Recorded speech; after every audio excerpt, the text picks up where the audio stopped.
What's up, guys, and welcome to this. This is a mini news video right here on the SOS Wrestling Network YouTube channel. If you have not done so, like, comment, and smack that subscribe button.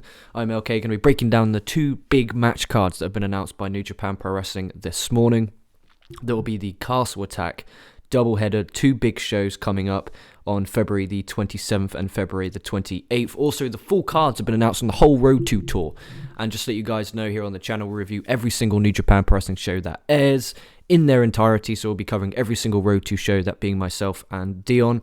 So let's get down to breaking down those two main cards. I would also like to apologise the fact there's just literally in the background, just the logos. I can't actually get the match card up just because New Japan copyright strikes. That's why our last channel got taken down, fully deleted. So let's get to it. So we have Kojima, Tenzon, and Hiroshi Tanahashi taking on Jeff Cobb, Ospreay, and the Great-O-Khan. This is obviously previewing the Great-O-Khan and Hiroshi Tanahashi match. It should be fun. Glad we're getting Kojima and Tenzon in there, and also Kojima and stuff with Ospreay and Tenzon, got a history of Great-O-Khan. And it's going to be really, what I'm looking forward to there is, if you guys haven't watched the Giant Bubba Memorial show, which took place earlier this month, Tenzon didn't use the Mongolian chop due to the match that took place at New Beginning in Nagoya, where Tenzon versus Great-O-Khan. Loser could never use the Mongolian chop again. So it's going to be cool seeing Tenzon being in there and not being able to use the chop. Then we have a couple of loads of singles matches, which is an interesting one. We have Yoshihashi against Tonga Loa. Hiroki Goto against Tama Tonga. So obviously they're two singles matches, which are previewing the iWGP Heavyweight Tag Team Championship match, which is going to be taking place the next night. It should be fun. I mean, Goto and Tama Tonga has potential to be a really good match, and I've really enjoyed Yoshihashi ever since the G1. If you guys checked out the show we did yesterday, we reviewed the second night of New Japan New Beginning in Hiroshima. I had much happy praise to say about one Mr. Yoshihashi, so hopefully he has a good run here. We have Yano versus Chase Owens in a provisional King of Pro Wrestling 2021 match. He is Toru Yano. He, being Toru Yano, is the current King of Pro Wrestling holder. And this one is going to be interesting because Chase Owens wants it to be a strap match where you have to touch all four corners of the ring, which could be really fun if you take into consideration the amount of stuff Yano does with the buckle covers. I think it could be interesting, could be different. And then we have Ishii versus Jay White in a special singles match. This should be good. They did a great job of building this. The exchanges they had in the six-man tag Never Openweight Championship match on yesterday's show was absolutely brilliant. I highly recommend everyone, if you haven't yet, to check out that Never Openweight six-man tag team title match. And hopefully on one of the Road to shows there is a six-man tag title defense. I hope they're just kind of not lost on the shuffle, because especially with the amount of Korakuen Hall shows they're doing now and lots of them airing on New Japan World, having a title match like I know they're doing on the final Road to show, which airs on New Japan World at Korakuen. There will be a iWGP Junior Heavyweight Tag Team Championship match with Hiromu, Takahashi, and Ibushi against Ishimori and El Phantasmo. It's interesting that they didn't do that on this show.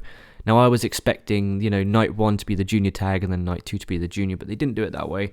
And then the main event is Okada versus Evil. We'll see what happened on yesterday's show. It makes sense. I quite enjoyed the build and actually made me quite excited for it, considering it's a feud that I didn't really care about at the start of Road to Tour. Start of the Road to New Beginning Tour. I didn't really give a fuck about it. But, here, after what they did a good job in kind of swaying me. And especially heading into the New Japan Cup. I loved Dion's idea of doing seeds. So, you have say there's 16 wrestlers in the New Japan Cup. I hope they go full 32, because the tour's a long one. So I hope they go the full 32. But they'll probably go 16, which is cool. With 16 wrestlers have, these shows heading in, and the Castle Attack shows be for position. So, the rest with the most amount of wins. Seeded number one, the guy who's lost the most in these 6-man and 8-man tags as in eaten the pinfalls, gets ranked, number 16. So it's kind of every match is important. But they won't do that, and that's just not a problem. I just thought it was a really good idea that Dion suggested on the show. But it's a very interesting one because they're both taking place at Osaka-Jo Hall. But, on night one, you're just getting, singles matches. You're not getting a single championship match, apart from the King of Pro Wrestling type of moniker. But, you got the big Ishii Jay White feud, you got the big Okada Evil feud, but it's more previewing the next night's show, which is very interesting because they're both on the same venue. So it'll be very interesting to see the attendance difference between night one and, going on to night two. But let's line up night two. This is the big show. Looking forward to this one. We have Jeff Cobb and Will Ospreay teaming up to take on Kojima and Tenzon. I hope Kojima... obviously, I'm expecting Ospreay to get the win and build some momentum heading into the New Japan Cup. But I would not be opposed to, Kojima or Tenzon picking up the win against Cobb and then going for a run for the tag titles. At the anniversary show. The anniversary show, you have, lots of legends. Like, I remember one year they had Jushin Liger's final challenge for the junior heavyweight title. I'd love it if we got Kojima and Tenzon challenging. Then we have Yano, Ishii, and Okada against Evil, Jay White, and Chase Owens. Obviously, a culmination of the feuds that happened the night before. That's cool. That's going to be a really, really good match. Okada, Ishii, White, Evil, Owens, even Yano for the comedy. It should be fun. And then the heavyweight tag titles, you have Tonga Loa and Tama Tonga, the Gorillas of Destiny, taking on Yoshihashi and Hiroki Goto. This should be fun. This should be really, really fun. If this is anything like that 6-man tag yesterday, it should be great, great stuff.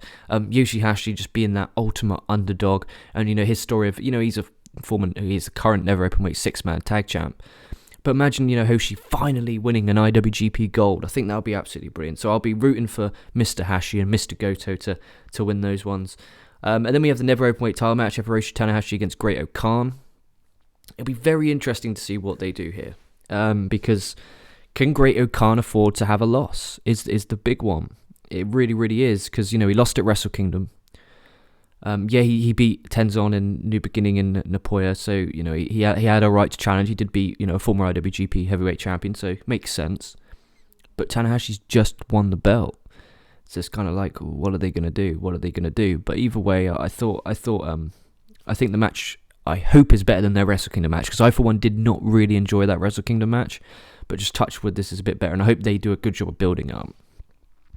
And then you have Hiromu Takahashi defending against El Phantasma in the Junior Heavyweight Championship match. Obviously, we're approaching Best of Super Juniors, so in theory, you could have El Phantasma win. I don't know who's going to win this one.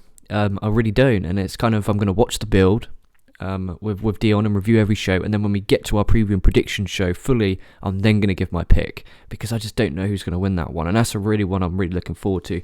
And then the main event, Kota Ibushi defending the IWGP Intercontinental Championship against Tetsuya and Naito.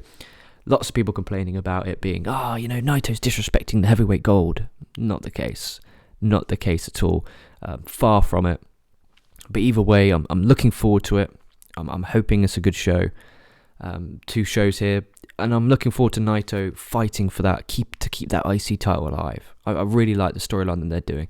But there we have it, guys. Thank you so much for watching this video. Make sure you like, comment, smash that subscribe button. Like I said, we're going to be reviewing every single Road 2 show on the road to Castle Attack, as well as also, obviously, I'm part of the 25 Years Ago Wrestling podcast, which is available on all platforms, including this YouTube channel. Episode 11 will be uploaded today, where we're chronologically going through Raw and Raw, Nitro, ECW pay-per-view, WWF, and WCW pay-per-view, as well as on the Patreon, guys. Make sure you check out the Patreon, patreon.com/wrestling25yearsago. It's down below in the description box. You get access to my full unedited reviews of Raw, NXT, and SmackDown every single week, where I can kind of go off the charts and off the rails in video form as well. All the podcasts on Patreon are in video podcast form, so you can physically see me. As well as that, you get 24 hours early access to the 25 Years Ago series, as well as LK Live, which is a semi-daily pro wrestling news show. So with that in mind, guys, make sure you check out Patreon, comment and subscribe here. Stay safe, stay well. I'll be catching your asses down the line.